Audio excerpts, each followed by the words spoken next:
Need for Speed Underground 2 perfected the street racing formula. So, how do you top one of the biggest racing games ever made? You bring back the cops. This is Need for Speed Most Wanted. Released in 2005 by EA Black Box, it became one of the best-selling racing games ever made, sold over 16 million copies, won multiple awards, and somehow convinced an entire generation that the world was in fact yellow. Here's everything you need to know. The game begins with you arriving in Rockport behind the wheel of what would become one of the most recognizable cars in gaming history, the BMW M3 GTR. Within 5 minutes, you've challenged the city's best racers, attracted the attention of Sergeant Cross and the Rockport Police Department, been betrayed by a man named Razor who has the facial hair of someone who absolutely cannot be trusted, lost your car, lost your money, and been arrested. Honestly, that's a rough afternoon. Razor sabotages your BMW before the race, beats you with your own car, takes your place at the top of the blacklist, and leaves you with absolutely nothing. Except a reason to stay. With the help of Mia Townsend, you begin climbing Rockport's infamous blacklist, a ranking of the 15 most wanted street racers in the city. Each racer has their own personality, signature car, preferred race types, and enough confidence to believe they're the final boss. They are wrong. Every step up the blacklist earns you more reputation, more money, faster cars, and unfortunately, more police attention. Now here's why Most Wanted became legendary. This wasn't underground with police. The police were the game. Every pursuit started small. 1 lonely Crown Victoria, then 2, then 4, then Sergeant Cross decided your existence had become a personal insult. Heat Level 1 was manageable. Heat Level 2 introduced better coordination. Heat Level 3 brought aggressive tactics. Heat Level 4 deployed undercover units and SUVs.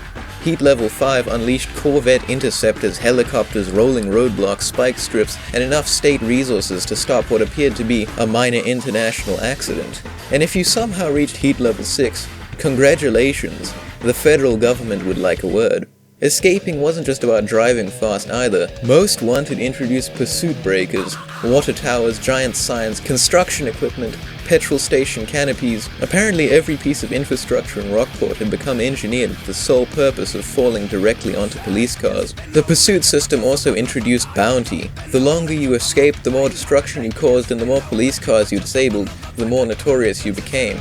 You actually needed that notoriety. Every blacklist racer demanded a certain bounty before they'd agree to race you. Imagine refusing to race someone because they hadn't committed enough property damage. Progression itself was almost addictive. Every victory moved you 1 place higher. Every boss unlocked 2 reward markers. 1 might be cash, 1 could be a performance upgrade, or, if you got lucky, their actual car. It was gambling before you knew what gambling was. Customization returned from Underground 2, but it was notably scaled back. The focus wasn't building the flashiest car anymore, it was building the fastest getaway vehicle Rockport had ever seen. Performance upgrades mattered. Junkman parts mattered even more. Unlocking those final upgrades genuinely felt like discovering forbidden knowledge. Then there was Speedbreaker, essentially bullet time for racing games. Corners became manageable. Traffic became avoidable. Physics became negotiable. It somehow made arcade racing feel even more satisfying. The soundtrack deserves its own mention though. Disturbed, Avenged Sevenfold, Static X, The Prodigy, Stars of Beyond 9000. A song so inseparable from Most Wanted that hearing the opening guitar riff instantly transports half the internet back to 2005. And yes, everything was yellow. The menus were yellow, the roads were yellow, the sky was yellow.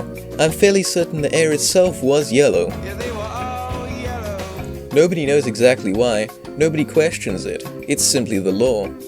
Of course, Most Wanted wasn't perfect.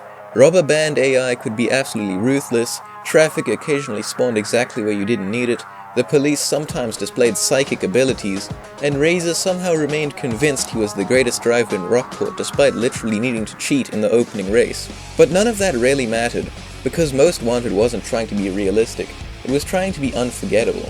And it succeeded. It took Underground's progression, hot pursuits police chases, high-stakes consequences, wrapped everything together inside one of the most satisfying career modes ever made, and created the game every Need for Speed since has inevitably been compared to.